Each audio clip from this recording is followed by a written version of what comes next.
चतुर्थं गायत्री अष्टोत्तरम्। ॐ श्रीगायत्र्यै नमः। ॐ तरुणादित्यसङ्काशायै नमः। ॐ सहस्रनयनोज्ज्वलायै नमः। ॐ विचित्रमाल्याभरणायै नमः। ॐ तुहिनाचलवासिन्यै नमः।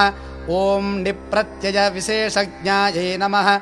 ॐ यन्त्राकृतिविराजितायै नमः। ॐ भद्रपादप्रियायै नमः। ॐ गोविन्दपदगामिन्यै नमः। ॐ देवर्षिगणसंस्तुत्यायै नमः। ॐ वनमालाविभूषितायै नमः। ॐ स्यन्दनोत्तमसंस्थानायै नमः। ॐ दीर्घजीमूतनिस्वनायै नमः। ॐ मत्तमातङ्गगमनायै नमः। ॐ हिरण्यकमलासनायै नमः। ॐ धीजनाधारनिरतायै नमः। ॐ योगिन्यै नमः। ॐ योगधारिण्यै नमः। ॐ नटननाट्यैकनिरतायै नमः।